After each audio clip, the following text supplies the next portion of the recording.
حضرت بلال رضی اللہ تعالیٰ عنہ کی ایمانی طاقت کو ذرا دیکھیے. ان کو کافروں نے پکڑا, ان کو کھینچا اور کھینچ کر ان کو ایک ریت میں ریگستان میں لے آئے اور ان کو مارا پیٹا. پھر ان کو ریت کے اوپر لٹا دیا, پھر ان کو بالو کے اوپر گرم ریت کے اوپر لٹا دیا, ان کے کپڑے پھاڑ دیے, اوپر کے قمیض اوپر کا کرتا ان کو پھاڑ دیا, پھر ان کو ریگستان کے علاقے میں گرم ریت پر لٹا دیا. اتنا ہی نہیں, بھاری پتھر لایا گیا اور وہ بھاری پتھر لا کر ان کے سینے کے اوپر رکھ دیا گیا. بھاری پتھر سینے پر رکھنے کی وجہ سے, گرم ریت کی وجہ سے ان کی پیٹھ جلنے لگی, چہکنے لگی. لیکن اس کے باوجود جب بلال سے کہا گیا, آئے بلال بولو, اب تم محمد کے رب کو چھوڑتے ہو یا نہیں؟ اب تم اپنے اللہ کو چھوڑتے ہو یا نہیں؟ تم اپنے معبود کو, ود سوا یغوث یعوق نصر کو, تم ان معبودوں کو مانتے ہو یا نہیں مانتے ہو؟ حضرت بلال اکیلے ہیں, کافروں کی ایک بڑی تعداد ان کے ساتھ موجود ہے, ان کے اوپر ظلم و ستم ہو رہے ہیں. بلال کو ننگی زمین پر لٹا دیا جاتا ہے اور بھاری پتھر ان کے اوپر رکھ دیا جاتا ہے. میرے بھائیوں, اس کے باوجود جب کہا جاتا ہے بلال محمد کے رب کے اوپر سے اپنا ایمان ہٹاؤ, محمد کے رب کے اوپر سے اپنا ایمان ہٹاؤ, تو حضرت بلال ایسے موقع پر اپنی زبان سے جملہ نکالتے ہیں, اللہ احد اللہ احد اللہ احد. آئے کافرو, تمہیں جتنا مارنا ہو مار لو, جتنا پیٹنا ہو پیٹ لو, جتنا ستانا ہو ستا لو, لیکن میں اپنے رب کے اوپر سے ایمان نہیں ہٹا سکتا. اللہ ایک ہے, اللہ ایک ہے, اللہ ایک ہے. میں اس کی عبادت کرتا تھا, کرتا ہوں اور کرتا رہوں گا. میں محمد کے رب کو اپنا رب مان چکا ہوں, اس سے پیچھے نہیں پھر سکتا. وہی بات آ گئی ہے, اکیلے ہیں بلال لیکن کسی سے نہیں ڈر رہے ہیں.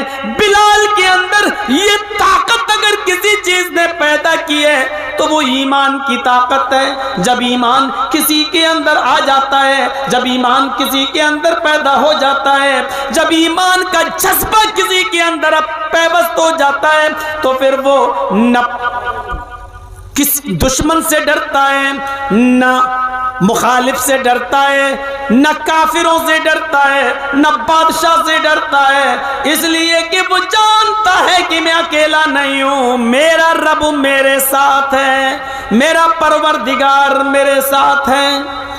حضرت خبیب کی داستان کو کون نہیں جانتا, جن کو سولی پہ لٹکایا جانا ہے, جن کو سولی پہ لٹکایا جانا ہے, سولی پر تختے پدار پہ لٹکایا جانا ہے.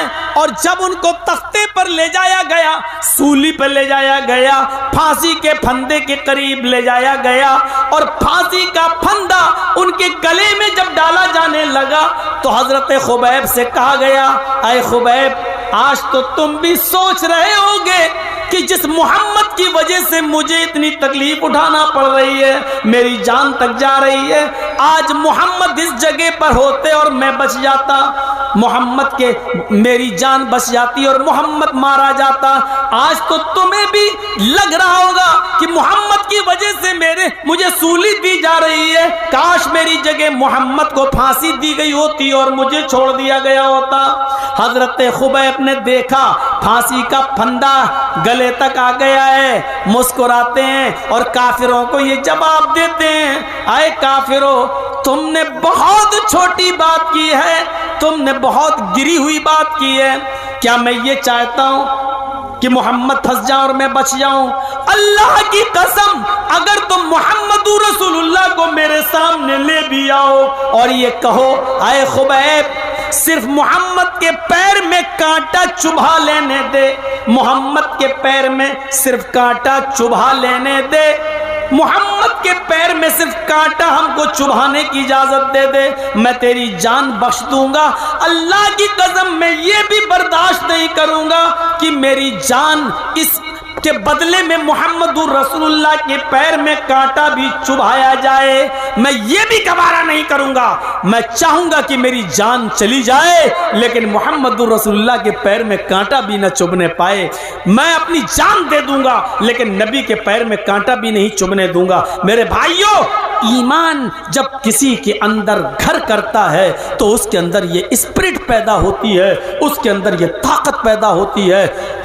ہم سب اپنے گریبانوں میں جھانک کر دیکھیں، کیا ایمان ہمارے اندر ہے؟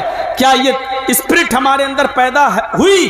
اور جب ایمان ہمارے اندر نہیں ہوتا ہے تو آپ دیکھ لیجئے بدلنے میں زیادہ ٹائم نہیں لگتا۔ آج کل بہت نام لیا جا رہا ہے جتیندر نارائن تیاگی کا، نام مت لیجئے گا اس کا، پہلے کیا نام تھا چھوڑیے، بھول جائیے، دو کوڑیوں کے لوگوں کے نام نہیں لیے جاتے ہیں۔ دیکھیے جب کسی کے اندر سے ایمان نکلتا ہے تو انسان کہاں سے کہاں پہنچ جاتا ہے۔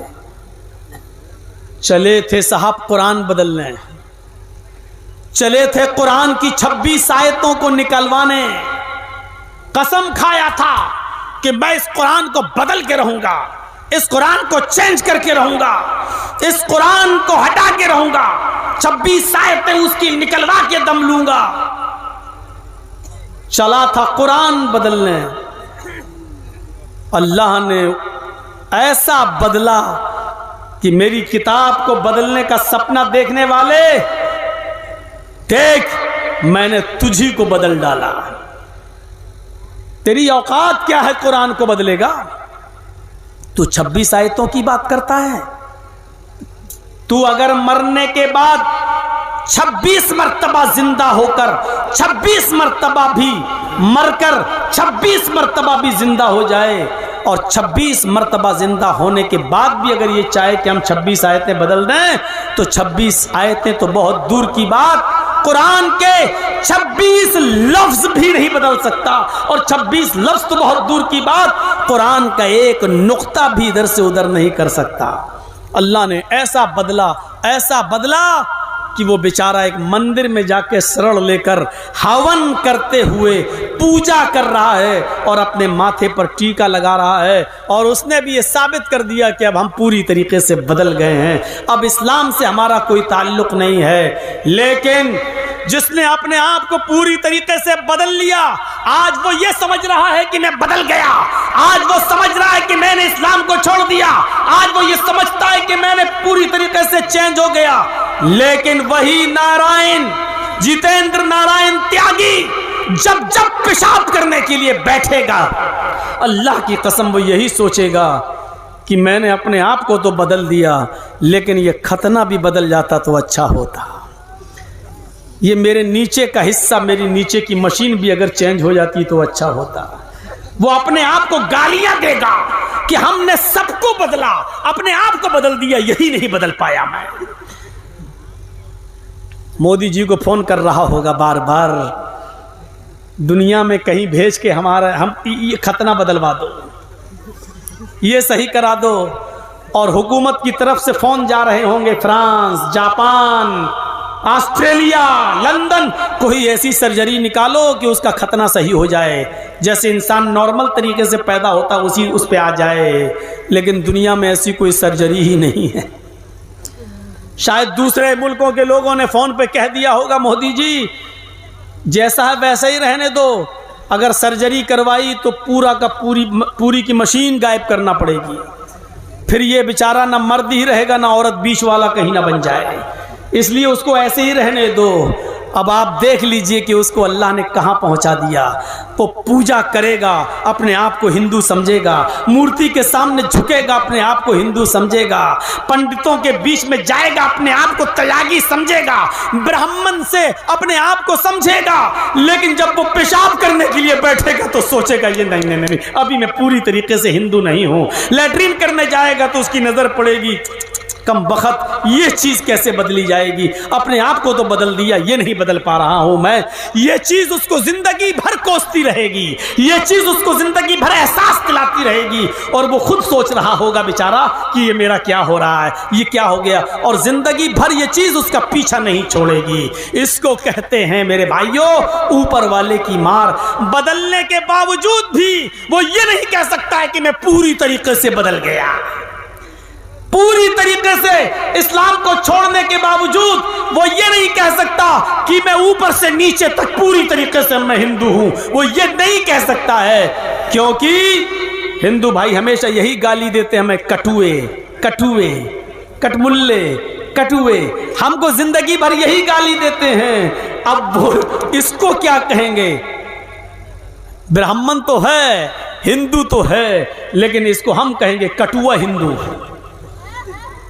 تصور کرو کہ یہ چیز پنڈتوں کو بھی سونے نہیں دے رہی ہے، یہ چیز اس کو ہندو بنانے والوں کو بھی سونے نہیں دے رہی ہے، اور وہ یہی بہت سے لوگوں نے کہہ بھی دیا، ہٹ یہ ہندو کیسے ہو سکتا ہے، اس کا تو ختنہ ہو گیا ہے، یہ ختنہ صحیح کرائے تب ہم اس کو ہندو۔ بہت سے ہندو سنگٹھنوں نے یہ کہہ دیا ہے، تنظیموں نے یہ کہہ دیا ہے کہ ہم اس کو ہندو مانتے ہی نہیں ہیں۔ میرے بھائیو ایک ہی مندر کے پجاری نے نہ کہا ہے، لیکن بہت سے لوگوں نے اس کو ہندو ماننے سے بھی انکار کر دیا ہے۔ آنے والا وقت دیکھیے گا جو اپنے باپ کا نہ ہو، جو اپنی ماں کا نہ ہو، وہ کسی اور کا بھی نہیں ہو سکتا ہے۔ آنے والا وقت دیکھیے گا جو حال سلمان رشدی کا ہوا، جو حال تسلیمہ نسرین کا ہوا، جو حال طارق فتح کا ہوا، وہی حال اس کا ہوگا۔ آج سلمان رشدی کو بھی جب اس نے قرآن کے خلاف آواز اٹھائی تو دوسرے لوگوں نے اس کو ہاتھوں ہاتھ لیا، عیسائیوں نے ہاتھوں ہاتھ لیا، امریکہ نے ہاتھوں ہاتھ لیا، لندن والوں نے اس کو ہاتھوں ہاتھ لیا، لیکن جب وہ اپنے مذہب کا نہ ہوا تو دوسروں کا کیسے ہو جائے گا؟ جب اس نے عیسائیت پر کیچڑ اچھالا، جب اس نے یہودیت پر بھی کتاب لکھی تو ان لوگوں نے بھی اس کو وہاں سے نکال دیا۔ تسلیمہ نسرین کا یہی حال ہوا، جب اس نے اسلام کے خلاف کتاب لکھی لجا تو اس کو دوسرے ملکوں نے بہت سراہا، لیکن جب اس نے دوسرے ملکوں میں جا کر جب ان کے مذہب کے خلاف آواز اٹھائی تو اس کو بھی اس ملک سے نکالا گیا اور اس کو بھی گالیاں دی گئیں۔ ایک دن یہی ہوگا اس کا بھی۔ اس کی عزت اس وقت تک ہے جب تک مودی جی ہیں، مودی گئے یہ بھی گیا، اور کبھی نہ کبھی تو جائیں گے مودی جی، ہمیشہ کوئی رہا ہے، کبھی تو جائیں گے۔ راحت اندوری نے کہا تھا جو آج صاحب مسند ہیں کل نہیں ہوں گے، جو آج صاحب مسند ہیں کل نہیں ہوں گے، کرایہ دار ہیں، ذاتی مکان تھوڑی ہے، ذاتی گھر تھوڑی ہے ان کا، کرایہ دار ہیں۔ کل کرایہ دار جو مالک ہوگا خالی کرا لے گا، ایک دن جنتا اپنے ووٹ سے آپ کو ہٹا دے گی، اور جب ہٹائے گی تو اس کی بھی کوئی ویلو نہیں رہ جائے گی۔ ہر چیز کا ایک وقت ہوتا ہے، انتظار ہوتا ہے۔ اچھا ہوا چلا گیا، قرآن کو بدلنے کا سپنا تو وہ کبھی دیکھ ہی نہیں سکتا تھا، اس لیے کہ قرآن کسی کے باپ کی کتاب تھوڑی ہے کہ جو چاہے اس کو بدل دے۔ یہ قرآن اللہ کی طرف سے نازل کی ہوئی کتاب ہے۔ دنیا کے سارے عیسائیوں کو چیلنج، دنیا کے سارے یہودیوں کو چیلنج، دنیا کے سارے ہندوؤں کو چیلنج، ہم مسلمانوں کو بھی کہتے ہیں آئیے ان کی طرف سے میں آواز اٹھاتا ہوں، آؤ اپنی اپنی کتابیں لے کر، بدھسٹ اپنی کتابیں لائیں، سکھ اپنی کتابیں لائیں، کرسچن اپنی کتابیں لائیں، یہودی اپنی کتابیں لائیں، ہندو اپنی کتابیں لائیں، مسلمان اپنی کتاب لائیں، اور سب کو لا کر ایک میدان میں جمع کر دیں، ایک کتاب بھی باقی نہ چھوڑی جائے دھارمک، اور گھاس لیٹ ڈال کر، مٹی کا تیل ڈال کر ان ساری کتابوں میں آگ لگا دی جائے، ان ساری کتابوں کو جلا دیا جائے، ان ساری کتابوں کو راکھ کر دیا جائے۔ اس کے بعد کہا جائے آئے عیسائیوں آؤ، لاؤ اپنی انجیل زندہ کرو۔ اللہ کی قسم سارے عیسائی مل جائیں انجیل زندہ نہیں کر سکتے۔ آؤ یہودیوں، آپ کی اپنی کتاب تورات زندہ کرو. یہودی مر جائیں گے, تورات زندہ نہیں کر سکتے. آؤ بدھسٹو اپنا بدھزم زندہ کرو. بدھسٹ لوگ اپنی کتاب نہیں سنا پائیں گے. آؤ سکھو تم اپنا گرو گرنتھ پیش کرو, وہ بھی نہیں کر پائیں گے. سارے دھارمک ودوانوں سے کہو اپنی اپنی کتابیں زندہ کرو, نہیں کر پائیں گے. مسلمانوں سے کہو تمہارا قرآن بھی تو جل گیا ہے, تم اپنی کتاب لاؤ. ایک چھوٹا سا بچہ 10 سال کا, 11 سال کا, 12 سال کا مسلمانوں کے صف میں کھڑا ہوگا, اٹھے گا اور پڑھے گا بسم اللہ الرحمن الرحیم الحمدللہ رب العالمین الرحمن الرحیم مالک یوم الدین. یہاں سے شروع کرے گا اور قل اعوذ برب الناس ملک الناس الہ الناس من شر الوسواس الخناس الذی یوسوس فی صدور الناس من الجنت والناس تک پڑھ کر سنا دے گا. یہ 10 اور 11 سال کا بچہ سارے مذہبی علماء کو ودوانوں کو تھپڑ مارتے ہوئے کہے گا کہ ہم نے اپنا پورا قرآن سنا دیا, تم نے اس قرآن کو تو جلا دیا جو کاغذ پر لکھا ہوا تھا, تم نے اس قرآن کو تو جلا دیا جو تمہارے ٹکڑوں پر, کاغذ کے ٹکڑوں پر لکھا ہوا تھا, لیکن تم اس قرآن کا کیا کرو گے جو میرے سینے کے اندر محفوظ ہے, جو میرے دل کے اندر محفوظ ہے. میرے بھائیوں, قرآن ایک ایسی کتاب ہے جو جلانے کے بعد بھی نہ جل سکے. پورے قرآن کو سمندر میں ڈال دو تو سمندر اس کو ڈبو نہ سکے. میرے بھائیوں, یہاں سے آپ اندازہ لگائیے, دنیا کی ساری کتابیں جل جائیں تو دوبارہ کوئی ان کو لکھ نہیں پائے گا, لیکن قرآن کو اگر جلا دو تو دوسرے ہی دن اس کو تمام کی تمام حافظ مل جائیں گے لکھنے کے لیے, تمام کی تمام حافظ مل جائیں گے اس کو سنانے کے لیے. یہ چلے بیچارے قرآن کو مٹانے, یہ چلے بیچارے قرآن کی آیتیں بدلنے. اللہ تبارک و تعالی نے سچ فرمایا, انا نحن نزلنا الذکر وانا لہ لحافظون. ہم ہی نے اس قرآن کریم کو نازل کیا ہے, ہم ہی نے اس قرآن کریم کو اتارا ہے, اور ہم ہی اس کی حفاظت فرمائیں گے, ہم ہی اس قرآن کریم کی رکشا کریں گے. یہ قرآن نہ کبھی مٹا ہے نہ کبھی مٹے گا, اور 1400 سال پہلے, 1400 سال سے اس قرآن کو مٹانے کی بڑی کوششیں کی گئی ہیں. یہ تیاگی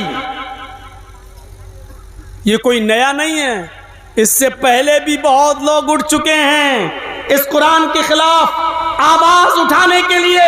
اس قرآن کے خلاف زبان چلائی ہے انہوں نے, لیکن سب نے شکست کھائی ہے اور سب کو منہ کی کھانی پڑی ہے. تو میرے پیارے ساتھیوں, یہ قرآن ایک ایسی کتاب ہے جو کبھی کسی کے مٹانے سے نہیں مٹ سکتی ہے. ایمان پیدا ہو. یہ قرآن کی چند آیتیں جب کسی کے کان میں پڑ جاتی تھی تو اس کے دل کی دنیا بدل جاتی تھی, دل کی دنیا بدل جاتی تھی. قرآن کی چند آیتیں سنی تھی. حضرت عمر فاروق نے جو اپنی بہن کو مارا تھا, اپنے بہنوئی کو مارا تھا, لیکن کہا تم لوگ ایمان سے باز نہیں آ سکتے ہو تو چلو قرآن پڑھ کے سناؤ, دیکھیے ذرا یہ ایمان ہے.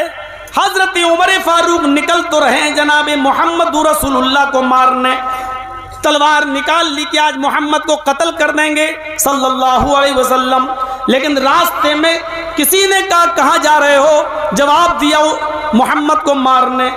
بہت پریشان کر رکھا ہے, آج جڑ ہی کو ختم کر دیں گے, نہ رہے گا بانس نہ بجے گی بانسری, آج محمد ہی کو قتل کر دیتے ہیں. اس آدمی نے کہا محمد کو قتل کرنے سے کیا فائدہ, تمہارے گھر میں تو تمہاری بہن اور تمہارے بہنوئی, تمہارے جیجا بھی اسلام لا چکے ہیں. سنو, اگر یہ بات غلط نکلی تو بہت برا ہوگا, ہم تمہیں کو قتل کر دیں گے. ہاں ہاں جاؤ پتہ لگاؤ پہلے. حضرت عمر نے رخ بدل دیا اور بجائے محمد رسول اللہ کے پاس جانے کے اپنی بہن و بہنوئی کے پاس گئے. دروازہ کھٹکھٹایا, گھر کے اندر داخل ہوئے, پتہ چلا کہ یہ قرآن پڑھ رہے تھے. پوچھا کیا پڑھ رہے ہو, جواب دیا قرآن. مارا بہنوئی کو, اتنا مارا کہ خون بہنے لگا. بیوی یعنی عمر کی بہن اپنے شوہر کو, اپنے پتی کو بچانے آئیں. کیا کر رہے ہو, بچانے آئیں تو اپنی بہن کو بھی مارا. حضرت عمر نے اتنا مارا کہ ان کے جسم سے بھی خون نکلنے لگا, لیکن بہنا سینہ تان کر کھڑی ہو گئی اور کہتی عمر تو کیا سمجھتا ہے, تیرے کوڑے تیرے ڈنڈے کیا مجھ سے میرے رب کے اوپر کا ایمان چھین لیں گی؟ مجھ سے محمد الرسول اللہ کا دین چھین لیں گی؟ نہیں۔ اے عمر ہوش میں آ، تو اتنا مار کہ میں مر جاؤں، اور مرنے کے بعد بھی میرے جسم کے ٹکڑے ٹکڑے کر دے، اور میرے جسم کے ان ٹکڑوں کو بھی کتوں کو کھلا دے، اس کے باوجود بھی میں محمد کے دین، محمد کے رب کے اوپر سے اپنا ایمان نہیں ہٹا سکتی ہے۔ نہیں۔ حضرت عمر نے دیکھا یہ تو میرا نام لینے لگی، جو زندگی بھر مجھے بھائی بھائی کہتی تھی، آج عمر کہہ کر پکارنے لگی، آج عمر کہہ کر للکارنے لگی، آج عمر کہہ کر اس نے مجھے للکارا ہے، آج عمر کہہ کر اس نے آج عمر کہہ کر مجھے پکارا ہے، آج اس نے بھائی بہن کا رشتہ توڑ دیا ہے۔ حضرت عمر سمجھ گئے کہ یہ میری بہن کے اندر میرا ڈر اب کام نہیں آ رہا ہے، اس کے اندر کوئی طاقت ہے جو گھس گئی ہے۔ کہنے لگے اچھا تم نہیں مانو گی، اچھا ذرا لاؤ تو وہ قرآن جو تم پڑھ رہی تھی، ذرا مجھے بھی تو سناؤ، اس میں کیا لکھا ہے؟ کہا کہ تم ناپاک ہو، پہلے غسل کر لو۔ حضرت عمر نے غسل کیا۔ ایک حدیث میں آتا کہ پہلے تم وضو بناؤ، وہ وضو بنا کے آئے یا غسل کر کے آئے، پھر بہن نے قرآن کی چند آیتیں ان کے سامنے پڑھیں، بہن نے جو ان کو پڑھا رہا تھا ان سے پڑھوائیں۔ چند آیتیں ہی ابھی عمر نے پڑھی تھی، چند آیتیں ابھی عمر کے کانوں میں گئی تھی کہ حضرت عمر فاروق کی دل کی دنیا بدل گئی، اور کہنے لگے بس بس بس، اب چلیے مجھے بھی محمد رسول اللہ کے پاس لے کر چلیے۔ اس قرآن کی آیتوں کو سن کر مجھے محسوس ہو گیا ہے کہ یہ کسی انسان کا کلام نہیں ہے، لے کے چلو۔ اللہ کے رسول کے پاس جاتا ہوں اور میں ایمان لاتا ہوں۔ میرے بھائیوں، جب اللہ کے نبی صلی اللہ علیہ وسلم کے پاس یہ پہنچے، دروازہ کھٹکھٹایا، پہلے کان لگایا، کان لگا کر سنا تو جانتے ہو اللہ کے رسول صلی اللہ علیہ وسلم کیا تلاوت کر رہے تھے؟ أَلَمْ يَعْنِ لِلَّذِينَ آمَنُوا أَن تَخْشَعَ قُلُوبُهُمْ لِذِكْرِ اللَّهِ، کیا مومنو ابھی تمہارے اوپر وہ وقت نہیں آیا کہ اللہ کا نام سن کر، اللہ کا ذکر سن کر تمہارے دل کانپ جائیں، تمہارے دل لرز جائیں؟ حضرت عمر نے قرآن کی آیت سنی، دروازہ کھٹکھٹایا، جھانک کر دیکھا تو سامنے حضرت عمر ہیں اور ہاتھ میں تلوار ہے۔ جھانکنے والے نے کہا اے اللہ کے نبی، حضرت عمر باہر کھڑے ہیں اور ان کے ہاتھ میں ننگی تلوار ہے، نیت خراب لگ رہی ہے۔ حضرت حمزہ آگے بڑھتے ہیں اور دروازہ کھول کر کہتے ہیں ٹھیک ہے میں دیکھتا ہوں کہ کون ہے، اگر اچھی نیت سے آیا تو ٹھیک، نہیں تو اسی کی تلوار سے عمر کی گردن کاٹ دیں گے۔ یہ کہتے ہوئے دروازہ کھٹکھٹایا، حضرت حمزہ نے ان کی گردن پکڑ لی اور ان کو مروڑ دیا کہ عمر کس ارادے سے آئے ہو؟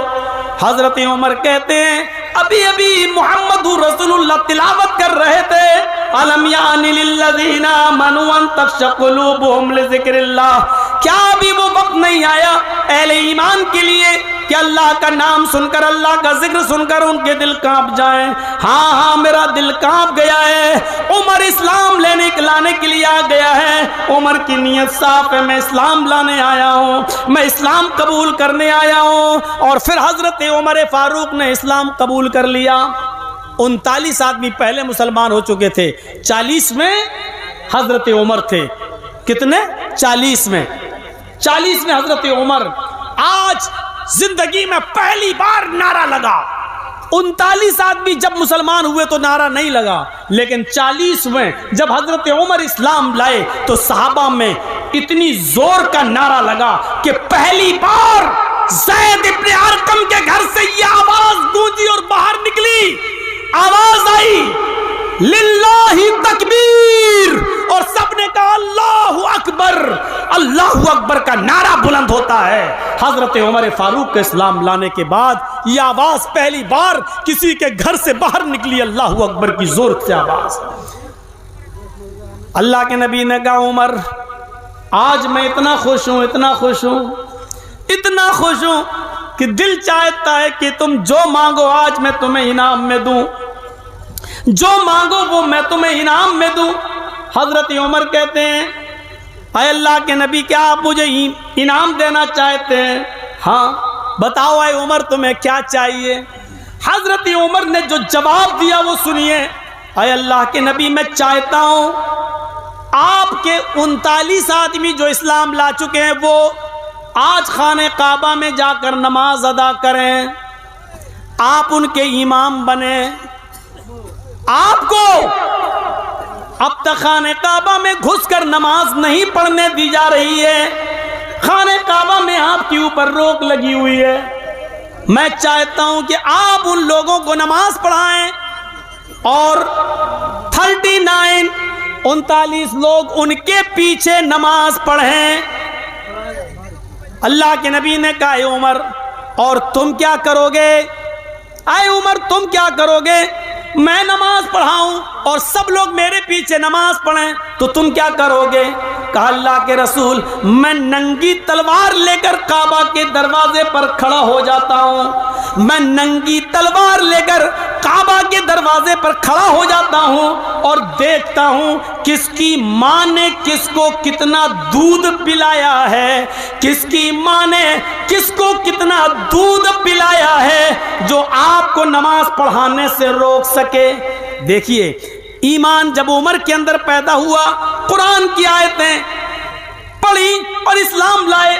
جب ایمان ان کے اندر پیدا ہوا تو اتنی بہادری پیدا ہو گئی کہ اکیلے تلوار لے کر کھڑے ہو گئے. آپ نماز پڑھائیے، سارے صحابہ آپ کے پیچھے نماز پڑھیں گے. دیکھتا ہوں دنیا کی کون سی طاقت آپ کو نماز پڑھانے سے روک سکتی ہے. میں بھی دیکھوں کہ کون ہے جو آپ کو نماز پڑھانے سے روکے.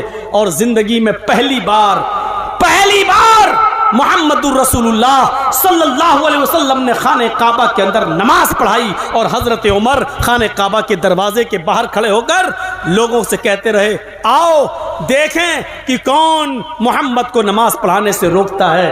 یہ بہادری، یہ جرأت، یہ بہادری، یہ جرأت پیدا ہوئی تھی ایمان سے.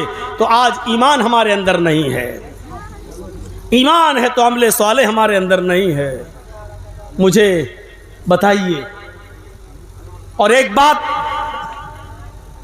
دل سے بتائیے، کیا سمیہ رضی اللہ تعالی عنہا کا واقعہ آپ نے نہیں سنا؟ پہلی عورت تھی جس نے اسلام کی راہ میں سب سے پہلے شہادت حاصل کی. عورتوں میں سب سے پہلے کون شہید ہوا؟ حضرت سمیہ. بوڑھی ہو چکی تھی لیکن ابو جہل نے پیچھے سے اس کے ہاتھ باندھ دیے. طبقات پڑھیے ابن سعد کی. ابو جہل نے اس کو بڑھانا کر دیا. بوڑھی عورت جس کا ایک جوان بیٹا ہو عمار، جس کا شوہر یاسر، اور ایک بوڑھی عورت کو اکیلے کھڑا کر دیا جائے اور اس کو ننگا کر دیا جائے. اور ابو جہل اور اس کا پورا لشکر سامنے کھڑا ہے اور کہہ رہا ہے کہ دیکھ سمیہ، صرف محمد کے رب کو چھوڑ دے، میں تجھے انعام سے نواز دوں گا. لیکن ایمان کی طاقت دیکھیے سمیہ کے اندر کیا کہتی ہے. ابو جہل بیکار کوشش کر رہا ہے تو مجھ سے ایمان چھڑانے کی، فیل ہو جائے گا، ناکام ہو جائے گا، کیونکہ تو مجھ سے اسلام یا ایمان کو دور نہیں کر سکتا ہے. ابو جہل نے نیزہ اٹھایا اور سنو کلیجہ ہو تو خنجر اٹھایا اور وہ خنجر پورا کا پورا حضرت سمیہ کی شرمگاہ میں داخل کر دیا. وہ خنجر پورا کا پورا سمیہ کی شرمگاہ میں داخل کر دیا، اس طرف سے نکالا اور اس طرف پار کر دیا. سمیہ کے ہاتھ پیچھے سے بندھے تھے. آسمان پر نظریں ڈالتی ہے اور کیا کہتی ہے؟ ثبت قدمی علی دینک یا ارحم الراحمین.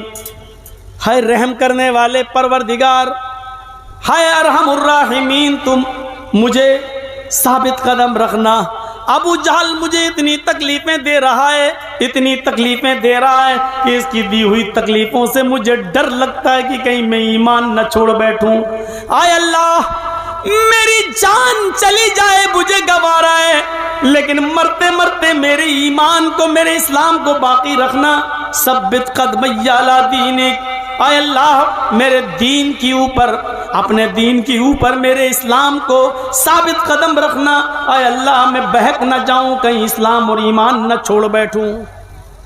ابو جہل نے کہا پورا خنجر میں نے پار کر دیا، پھر بھی نہیں مانی، پھر بھی نہیں مانی۔ 2 اونٹ منگاؤ، 2 اونٹ منگائے، ایک اونٹ کا چہرہ پورب کی طرف کر دیا، ایک اونٹ کا چہرہ پشچم کی طرف کر دیا، یہ پیر اس اونٹ سے باندھ دیا، یہ پیر دوسرے اونٹ سے باندھ دیا۔ بتا چکا ہوں، ایک اونٹ کا چہرہ پورب کی طرف، دوسرے اونٹ کا چہرہ پشچم کی طرف۔ سمیہ بیچ میں، ابو جہل کے ہاتھ میں کوڑا۔ ایمانداری کے ساتھ بتائیے گا، ابو جہل کے ہاتھ میں کوڑا۔ ان دونوں اونٹوں کو بھگانے کی باری آ جاتی ہے، ان دونوں اونٹوں کو بھگانے کی باری آ جاتی ہے۔ کہا جاتا ہے سمیہ دیکھ لے تیرا آخری وقت ہے، ابھی ان اونٹوں کو کوڑے ماروں گا، ایک اونٹ پورب کی طرف بھاگے گا، دوسرا اونٹ پشچم کی طرف بھاگے گا۔ اے سمیہ بیچ سے تیرے 2 ٹکڑے کر دیے جائیں گے، اے سمیہ بیچ سے تیرے 2 ٹکڑے کر دیے جائیں گے، اے سمیہ بیچ سے تیرے 2 ٹکڑے ہو جائیں گے۔ اب بھی وقت ہے، محمد کے رب کو چھوڑ دے، ایمان کو سے رشتہ توڑ لے۔ لیکن سمیہ اس موقع پر بھی کیا کہتی ہے، اے ابو جہل کیا کوئی جنت دیکھ کر بھی پھسل سکتا ہے؟ کیا کوئی جنت دیکھ کر بھی دور ہو سکتا ہے؟ میں جنت اپنی آنکھوں سے دیکھ رہی ہوں، مجھے جنت کی دودھ کی نہریں دکھائی دے رہی ہیں، مجھے جنت کے اندر مجھے شہد کی نہریں دکھائی دے رہی ہیں، مجھے جنت کے اندر فرشتے آواز دے رہے ہیں، اے سمیہ میرے پاس آ جا۔ کیا کوئی جنت دیکھ کر بھی دور ہو سکتا ہے؟ اے ابو جہل جلدی ان اونٹوں کو بھگا، جتنی دیر تو ان اونٹوں کو بھگانے میں لگا رہا ہے، اے ابو جہل جتنی دیر تو ان اونٹوں کو بھگانے میں لگا رہا ہے، اتنی ہی دیر مجھے جنت میں جانے میں لگ رہی ہے۔ اور ابو جہل نے ان اونٹوں کو کوڑے مار دیے، ایک اونٹ پورب کی طرف بھاگا، دوسرا اونٹ پشچم کی طرف بھاگا، اور سمیہ کے بیچ سے 2 ٹکڑے کر دیے گئے، اس کو چیر دیا گیا، پورا جسم اس کا چر گیا، چہرہ اس کا بچ جاتا ہے، اور یہاں سے اس کے جسم کے 2 ٹکڑے ہو جاتے ہیں۔ میرے بھائیوں یہ پورا واقعہ بیان کرنے کا مقصد صرف اتنا ہے، یہ بتانا چاہتا ہوں کہ جب ایمان کی طاقت کسی کے اندر پیدا ہو جاتی ہے تو پھر اس کو بدلا نہیں جاتا ہے، وہ اپنی جان دینا گوارا کر لیتا ہے لیکن جھکنا گوارا نہیں کرتا ہے۔ سمیہ نے اپنی جان دے دی لیکن ابو جہل کے سامنے جھکنا گوارا نہ کیا۔ یہ ہمیں اور آپ کو سوچنا پڑے گا، اکیلی ہے، تنہا تنہا ہے لیکن کسی سے ڈرتی نہیں ہے، اکیلی ہے، تنہا ہے، لیکن اس کے باوجود کسی سے ڈرتی نہیں ہے، کسی کا خوف نہیں کھاتی ہے۔ اس نے اسلام کے لیے اپنی جان دے دی لیکن جھکنا گوارا نہیں کیا۔ ایمان بھی ہونا چاہیے، عمل صالح، یہ ایمان ہمارے اندر نہیں پیدا ہوا ہے۔ آج ابھی چند لوگ گھیر لیں ہمیں، آپ کو، اور لنچنگ کریں، ہاتھ پیر باندھ کے ماریں اور کہیں بولو جے شری رام، بولو جے شری رام، بولو جے شری رام، نہیں تو مار ڈالیں گے، مرنا ہے ہی۔ ایسے موقع پر بڑے بڑے دل گردے والوں کے دل پانی ہو جاتے ہیں، گردے باہر نکل جاتے ہیں، اور ان کی مار کھا کے ہمارے منہ سے نکلنے لگتا ہے جے شری رام، کیونکہ اس وقت ہمیں دکھائی دیتا ہے ان کی بات مان لیں تو شاید یہ ہماری جان بخش دیں، شاید یہ ہمیں چھوڑ دیں۔ میرے پیارے ساتھیوں، ہر کسی کے بس کی میں تھوڑی ہے کہ جب جان جا رہی ہو اور دشمن سامنے ہو، اور اس وقت ایمان ہمارے اندر پیدا ہو جائے۔ یہی تو میں کہہ رہا ہوں کہ ابھی ایمان پورا کا پورا ہمارے اندر پیدا نہیں ہوا ہے۔ اللہ کے نبی صلی اللہ علیہ وسلم نے جب سمیہ کی داستان سنی تو آنکھوں میں آنسو آ گئے۔ ان کے بیٹے نے سنائی، ان کے پتی نے، سمیہ کے پتی یاسر نے سنائی۔ اللہ کے نبی رونے لگے، آپ کی آنکھوں میں آنسو آ گئی۔ جمعے کا دن تھا، جمعے کا خطبہ دیا۔ جمعے کے خطبے میں عمار بیٹھے ہیں، یاسر بیٹھے ہیں، بڑے بڑے صحابہ موجود ہیں۔ جمعے کا خطبہ دیتے ہیں اللہ کے نبی، اور اس جمعے کے خطبے میں آپ فرماتے ہیں، لوگوں، آپ کی ایک بہن شہید کر دی گئی۔ ابو جہل نے ان کو ستم کر کے، ظلم کر کے ان کو مار ڈالا۔ اللہ کی راہ میں سمیہ نے اپنی جان دے دی۔ لوگوں سنو، آج میں کچھ لوگوں کو جنت کا سرٹیفکیٹ دے رہا ہوں۔ آئے ابو بکر تم جنتی، عمر تم بھی جنتی، عثمان تم بھی جنتی، علی تم بھی جنتی۔ پھر آپ نے فرمایا ہاں فرق ہے، ابو بکر تم اکیلے جنت میں جاؤ گے، عمر تم اکیلے جنت میں جاؤ گے، عثمان تم اکیلے جنت میں جاؤ گے، علی تم اکیلے جنت میں جاؤ گے۔ اتنا کہنے کے بعد آپ نے عمار کی طرف دیکھا، یاسر کی طرف دیکھا، آپ نے فرمایا اسبروا یا آل یاسر فإن موعدکم الجنہ۔ اے یاسر کے گھرانے والو، صبر کرو، صبر کرو اپنی بیوی کی شہادت پر۔ عمار صبر کرو اپنی ماں کی شہادت پر۔ اسبروا یا آل یاسر فإن موعدکم الجنہ۔ اے آل یاسر صبر کرو، اے یاسر کے گھرانے والو صبر کرو، تمہارا پورا کا پورا خاندان ایک ساتھ جنت میں جائے گا۔ اے عمار تم اپنی ماں کے ساتھ جنت میں جاؤ گے، اے یاسر تم اپنی بیوی کے ساتھ جنت میں جاؤ گے۔ اسبروا یا آل یاسر فإن موعدکم الجنہ۔ اے یاسر کے گھرانے والو صبر کرو، تم اپنے پورے گھرانے اور خاندان کے ساتھ جنت میں جاؤ گے۔ جس کے اندر ایمان پیدا ہوتا ہے تو اللہ کے رسول اس کو بشارت کیا سناتے ہیں؟ جنت، تم جنت میں جاؤ گے۔ میرے بھائیوں، یہ اس ایمان کی ضرورت تھی، یہ ایمان اپنے اندر پیدا کرنے کی ضرورت تھی، اور ہے ہمیں اور آپ کو یہ ایمان اپنے اندر پیدا کرنا ہے۔ آئیے میں ایک ایسا واقعہ آپ کو سنانے جا رہا ہوں۔ اس واقعے کو آپ نے علماء سے سنا ہوگا، اپنے علاقے کے علماء سے سنا ہوگا، لیکن میری زبان سے یہ واقعہ پہلی مرتبہ آپ سنیں گے۔ اور دیکھیے اس واقعے کو جب میں سنا رہا ہوں تو اس سے آپ کو پتا چلے گا ایمان سے پہلے آدمی کی حالت کیا ہوتی ہے، اور جب وہ مومن ہو جاتا ہے تو اس کے اندر کتنی طاقت آ جاتی ہے۔ وہ دیکھیے، دونوں چیزیں آپ کے سامنے رکھتا ہوں۔ آپ کو معلوم ہے کہ بادشاہ تھا فرعون، اور فرعون کا سب سے بڑے دشمن کہہ لو، فرعون کے لیے سب سے بڑا چیلنج کون تھے؟ حضرت موسیٰ علیہ السلام۔ جب فرعون موسیٰ اور ان کی قوم سے تنگ آ گیا، جب فرعون موسیٰ اور ان کے اوپر ایمان لانے والوں سے پریشان ہو گیا، تب اس نے موسیٰ کو چیلنج کیا، اے موسیٰ آؤ، اپنے قوم کو لے کر آؤ، ایک میدان میں ہم جمع ہوتے ہیں، ایک میدان میں رہتے ہیں، ہم بھی آتے ہیں اور تم بھی آؤ، ہم بھی آتے ہیں اور تم بھی آؤ، ایک میدان میں ہم اور آپ جمع ہوتے ہیں، آؤ آمنے سامنا کر لیتے ہیں، آؤ مقابلہ کر لیتے ہیں، تمہارے پاس جو سچائی ہے تم اس کو پیش کرو، ہمارے پاس جو سچائی ہے ہم اس کو پیش کریں، دیکھتے ہیں کون حق پر ہے، جو حق پر ہوگا وہ بچ جائے گا۔ حضرت موسیٰ علیہ السلام نے فرعون کے اس چیلنج کو قبول کر لیا۔ اب موسیٰ کی قوم ادھر کھڑی ہے، فرعون کا لشکر ادھر کھڑا ہے۔ آئیے اب میں آپ کو دکھاتا ہوں فرعون اپنے ساتھ کس کو لایا؟ جادوگروں کو۔ اس کو بڑا بھروسہ تھا اپنے جادوگروں کے اوپر، اور موسیٰ علیہ السلام اپنے ساتھ کس کو لائے؟ انہی چند لوگوں کو جو موسیٰ پر ایمان لائے۔ مقابلہ ہوتا ہے۔ فرعون نے جادوگروں سے کہا سنو، ہارنا نہیں چاہیے.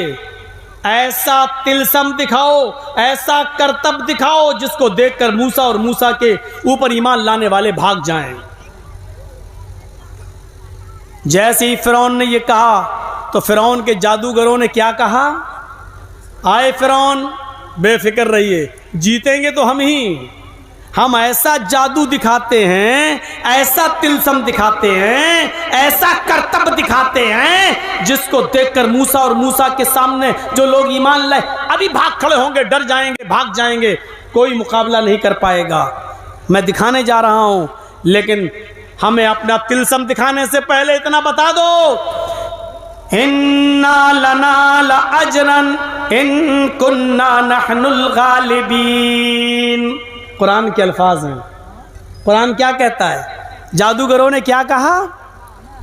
آئے فرعون ہم اپنا جادو دکھائیں گے, موسیٰ اور موسیٰ کی قوم بھاگ جائے گی, لیکن یہ بتا دو کہ ہمارا انعام کیا ہوگا؟ اِنَّا لَنَا لَأَجْرًا, ہمارے لیے انعام کیا دو گے, ہمیں انعام سے کیا نوازو گے؟ ان کننا نحن الغالبین, اگر ہم موسیٰ سے جیت گئے, موسیٰ کی فوج سے جیت گئے, موسیٰ کی قوم سے جیت گئے, تو ہمارا انعام کیا ہوگا؟ ہمیں کیا انعام دو گے آپ؟ کیا ہمارا انعام ہوگا؟ اتنا کہنا تھا. فرعون کا جواب سنو. فرعون کا جواب کہا نعم وَإِنَّكُمْ لَمِنَ الْمُقَرَّبِينَ.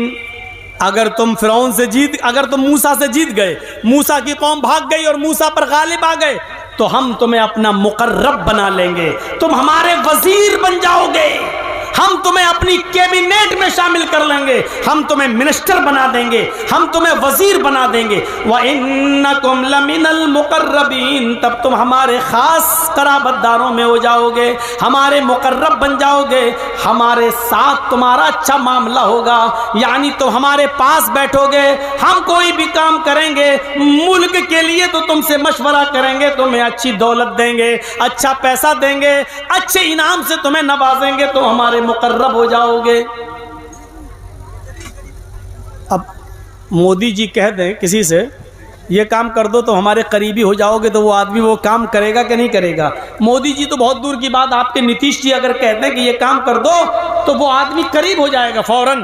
ارے صاحب ہم ان کے قریب ہو جائیں گے, ارے زندگی بھر ہمیں کیا کرنا ہے, اتنا کما لیں گے کہ زندگی بھر بیٹھ کے کھائیں گے. اب فرعون نے جب یہ کہہ دیا کہ اگر تم نے ایسا کیا تو تم ہمارے کیبنیٹ میں ہمارے وزیر بن جاؤ گے, تو جادوگروں کی خوشی کا ٹھکانہ نہیں رہا. اب جادوگروں نے اپنا تلسم دکھایا, اب جادوگروں نے اپنا جادو دکھایا. جانتے انہوں نے کیا کیا؟ انہوں نے رسیاں پھینکی, جو ان کے پاس رسیاں تھیں, جادوگروں نے رسیاں پھینکی. جیسی رسی پھینکی وہ رسی رینگنے لگی, سانپ بن گئی, ایسے چلنے لگی. دیکھنے والوں کو سانپ نظر آنے لگا. موسیٰ علیہ السلام تو ڈر گئے.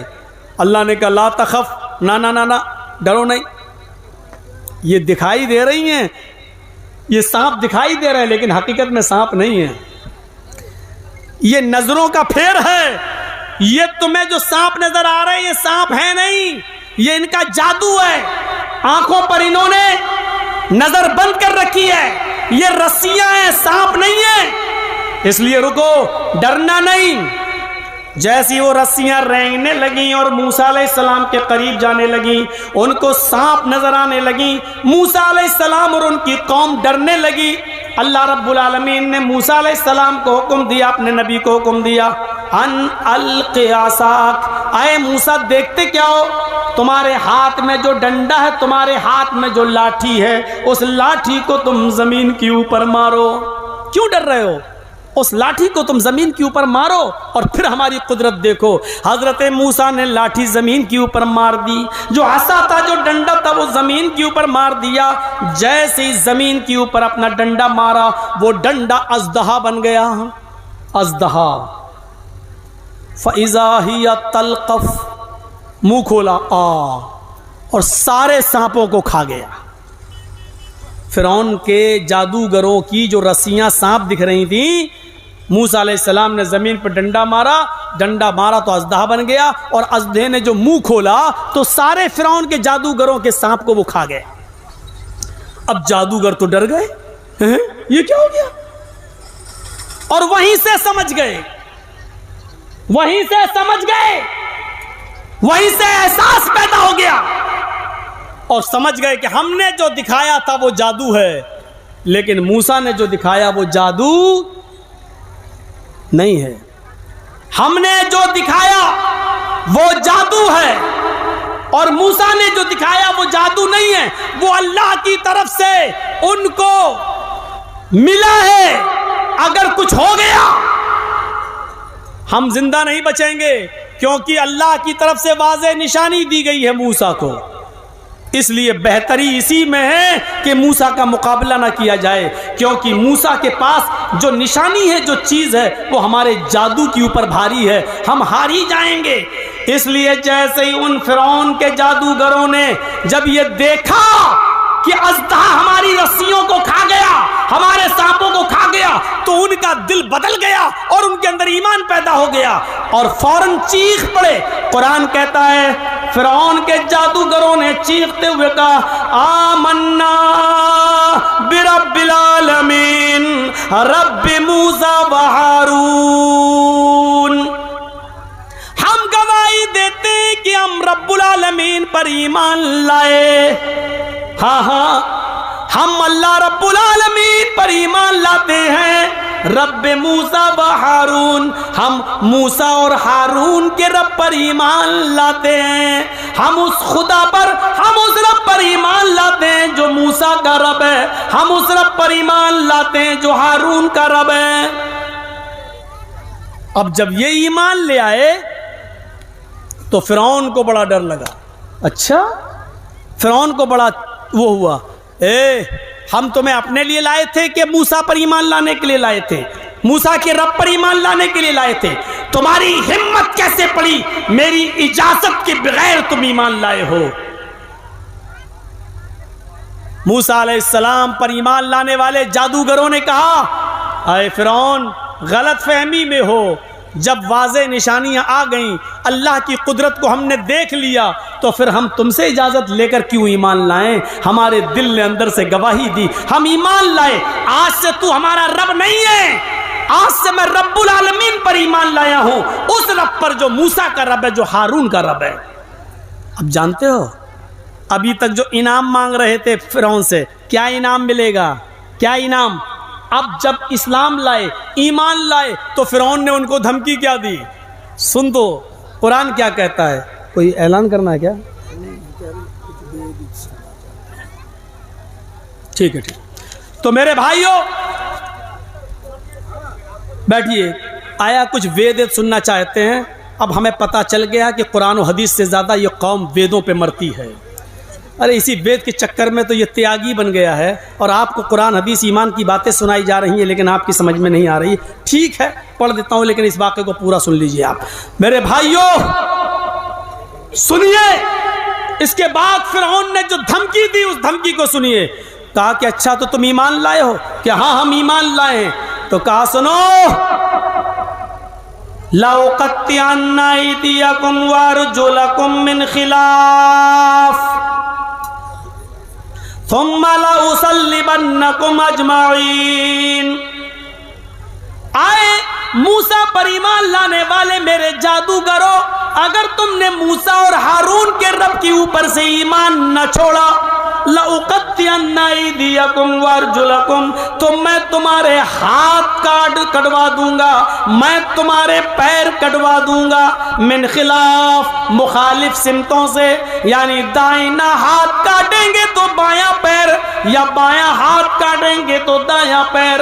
اگر یہ ہاتھ کاٹیں گے تو یہ پیر کاٹیں گے، اور اگر یہ ہاتھ کاٹا تو یہ پیر۔ آئے میرے جادوگروں، تم تو پلٹ گئے، موسیٰ اور ہارون کے رب پر ایمان لے آئے، لَأُقَطِّعَنَّ أَيْدِيَكُمْ وَأَرْجُلَكُمْ مِنْ خِلَافٍ، ہم تمہارے ہاتھ کٹوا دیں گے، ہم تمہارے پیر کٹوا دیں گے مخالف سمتوں سے، اور ہاتھ پیر کٹوانے کے بعد ثُمَّ لَأُصَلِّبَنَّكُمْ أَجْمَعِينَ، ہم تمہیں سولی پہ لٹکا دیں گے، تمہیں پھانسی کے پھندے پہ لٹکا دیں گے۔ فرعون کے لشکر کے سامنے ان جادوگروں نے جب اسلام قبول کیا تو جانتے ہو فرعون نے یہ دھمکی دی، اور جب یہ دھمکی دی تو اب ایمان پیدا ہو گیا تھا۔ آمنا برب العالمین کہہ چکے تھے، رب موسیٰ و ہارون کہہ چکے تھے، اب یہ کیسے پلٹ جائیں؟ اس دھمکی کے باوجود انہوں نے اسلام نہیں چھوڑا، ایمان نہیں چھوڑا، بلکہ کیا جواب دیا؟ اے فرعون سن، تو میرا ہاتھ کٹوائے گا، میرا پیر کٹوائے گا، مجھے سولی پہ لٹکائے گا، تو سن، لن نُوصِرَكَ عَلَى مَا جَاءَنَا مِنَ الْبَيِّنَاتِ، اللہ کی طرف سے عَلَى مَا جَاءَنَا مِنَ الْبَيِّنَاتِ وَالَّذِي فَطَرَنَا، اس اللہ کی طرف سے جس نے ہمیں پیدا کیا، واضح نشانی آ جانے کے بعد، کھلی ہوئی نشانی آ جانے کے بعد، واضح نشانی آ جانے کے بعد پھر میں پلٹ جاؤں؟ ایسا ہرگز نہیں ہو سکتا ہے۔ ہم موسیٰ اور ہارون کے رب کو چھوڑ دوں اور تجھے اپنا رب مان لوں، ایسا نہیں ہو سکتا ہے۔ فَقْضِ مَا أَنْتَ قَاضٍ، فَقْضِ مَا أَنْتَ قَاضٍ، تجھے جو کرنا ہے کر، فَقْضِ مَا أَنْتَ قَاضٍ، تجھے جو کرنا ہے کر، تجھے قتل کرنا ہے قتل کر دے، ہاتھ کٹوانا ہے ہاتھ کٹوا دے، پیر کٹوانا پیر کٹوا دے، فَقْضِ مَا أَنْتَ قَاضٍ، تجھے جو کرنا ہے کر، لیکن یاد رکھ اے فرعون، انما تقضی هذه الحیات الدنیا، تو جو بھی کرے گا میرا ہاتھ کاٹے